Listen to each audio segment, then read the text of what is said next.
Hello दोस्तों। सिंह बनो सिंहासन की चिंता मत करो, क्योंकि सिंह जिस चट्टान पर बैठ जाता है वो सिंहासन बन जाती है। हेलो, मैं अजीत यादव आपको आज फिर नई कहानी लेकर आया हूँ। ये कहानी एक राजा की। एक राजा थे, बड़ी संपत्ति, अच्छा राजमहल था उनका और बड़ी जोरों शोरों तक उनकी राजधानियाँ फैली हुई थी। और उनके पास कोई उत्तराधिकारी, कोई पुत्र नहीं था।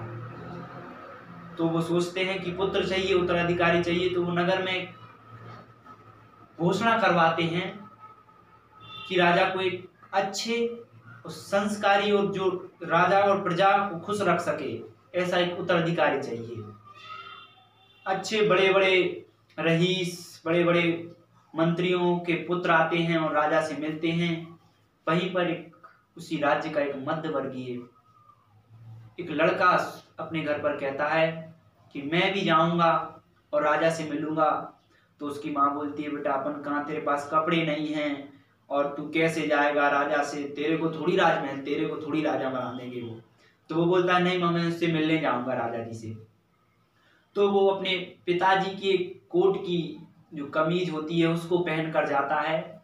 और जब वो रास्ते में जाता है तो एक सर्दियों का मौसम था। एक बगल में एक बुजुर्ग, एक वृद्ध आदमी बगल में बैठा था और ठंड से कुकुर रहा था, उसको ठंड लग रही थी।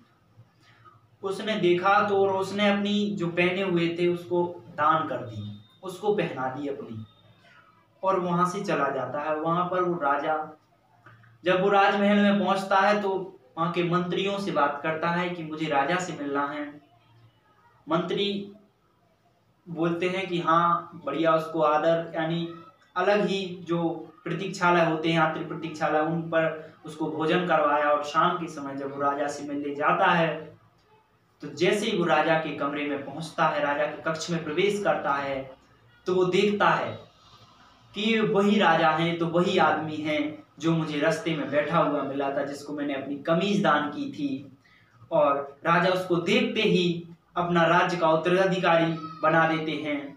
और राजा ने उसमें वो क्वालिटी देखी जो राजा को और सारी प्रजा को खुश कर सके।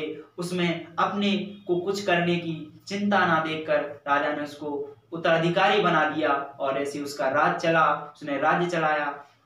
ये छोटी सी कहानी हमको ये सिखाती है कि कुछ अपना तो दान कीजिए, पहले आप अपने हाथ तो ऐसे कीजिए, प्रकृति आपको इतना देगी, भरपूर देगी। और इसी बीच में अब लास्ट में ये बात यही कहना चाहूंगा कि कर दिखाओ कुछ ऐसा कि दुनिया करना चाहे आपके जैसा। आप कुछ अच्छा सुन रहे हैं तो आप सुन रहे हैं अजीत डिजिटल स्टूडियो, और आप मेरे नए पेज पर एक नई कहानी हर दिन सोमवार को। बोलिए राधे राधे।